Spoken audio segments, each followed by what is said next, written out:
संशोधन बिल 2024 को लेकर संग्राम की स्थिति बनी हुई है। जयपुर में वक्फ बिल के खिलाफ विरोध सभा का आयोजन, इसमें मुस्लिम समुदाय के कई नेताओं ने भाग लिया और इस दौरान मौलाना तौकीर रजा, सरवर चिश्ती और कांग्रेस सांसद इमरान मसूद ने न सिर्फ जहरीली तकरीर की बल्कि वक्फ बिल के खिलाफ दिल्ली घेरने की भी चेतावनी दी है।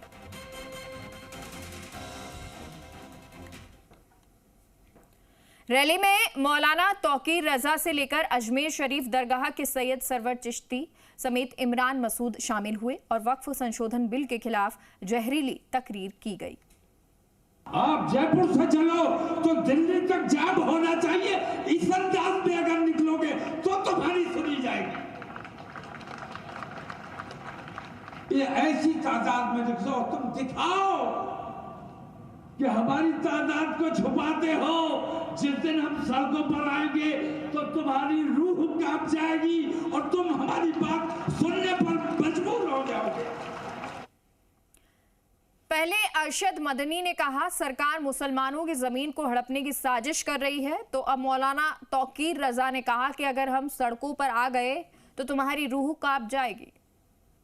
आप जयपुर से चलो तो दिल्ली तक जाम होना चाहिए।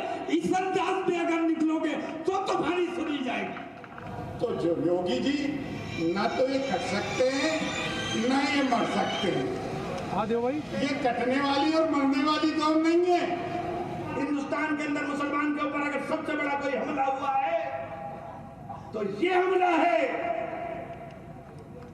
ये ना कब्रिस्तान छोड़ने वाले हैं।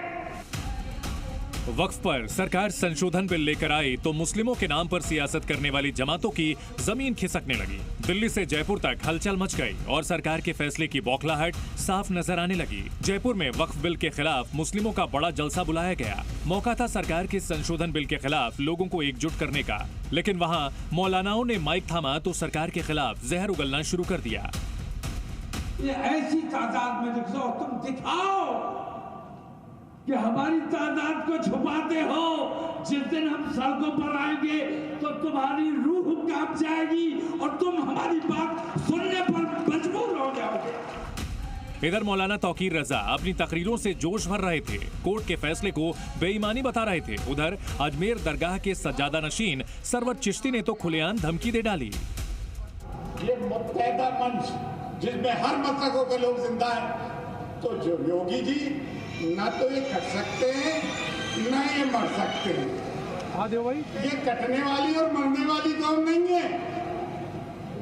जो बटेगा वो कटेगा, ना हम बटे हुए हैं ना हम कटेंगे।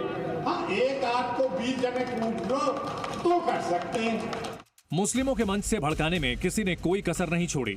मौलानाओं ने अपना काम पूरा किया तो आग में घी डालने के लिए कांग्रेस सांसद भी सामने आ गए। हिंदुस्तान के अंदर मुसलमान के ऊपर अगर सबसे बड़ा कोई हमला हुआ है तो ये हमला है। ये ना कब्रिस्तान छोड़ने वाले हैं। ये कहते हैं कि हम वक्फ बाय यूजर खत्म करेंगे। बाय यूजर का मतलब क्या है? बाय यूजर का मतलब ये है जो बार बार कहते हैं कि हमें डीड चाहिए, हमें डीड चाहिए, डीड कहां से लाएंगे। जयपुर से हुंकार भरी गई, दिल्ली चलो का ऐलान किया गया, सरकार के खिलाफ एक मंच पर आने की अपील की गई। सब कुछ जायज ठहराया जा सकता है, लेकिन इस बीच कई सवाल भी अहम हैं। वक्फ में सुधार से आखिर असली परेशानी किसे है? क्या वक्फ में भरोसा करने वालों का संविधान में भरोसा नहीं है? क्या वक्फ के नाम पर कौम को भड़काना सही है? क्या मुस्लिमों को भड़काकर सियासी रोटियां सेकी जा रही हैं? कोर्ट के फैसले को बेईमान बताने वाले पक्ष में फैसला आने पर चुप्पी क्यों साध लेते हैं? ब्यूरो रिपोर्ट, जी मीडिया।